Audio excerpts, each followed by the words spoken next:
Kanom Bethlehem chu van lal cha pin na chu na sunga van lal cha hum ping chu chun leng thei marin apom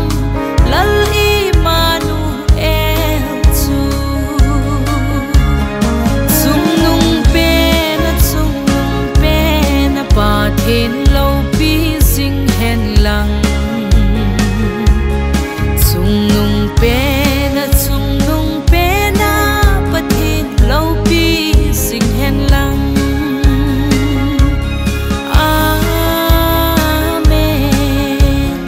amen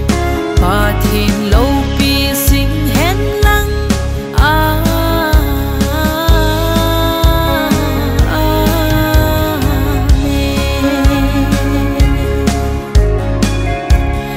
Christmas ni ahung lun tin Bethlehem ka nga Bethlehem lang ngay tulsa babang atha kita thang van mi te va choi na langei kalum sung at sa me milni umta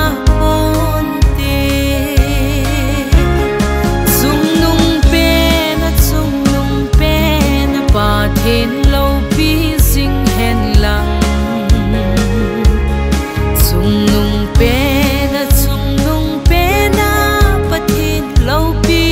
sing hen lang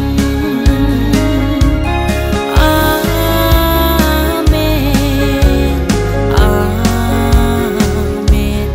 pathin lo pi sing hen lang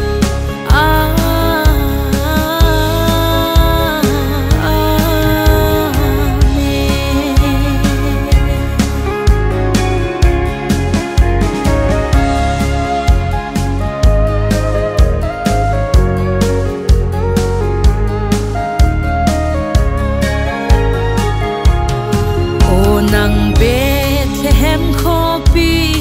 na hoi chung ngei si na min ki thang hen van noi za o chul thei ta pon ti thang van a si va in e pui sin Bethlehem bong in a chun van lal cha lim ding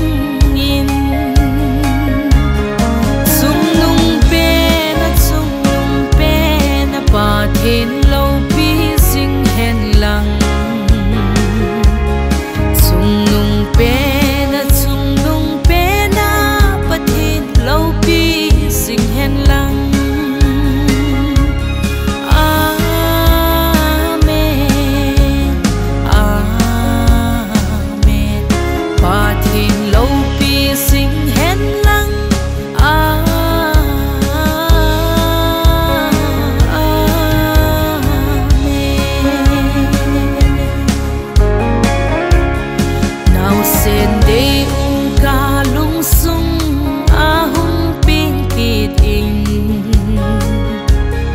silpun ne min huing nge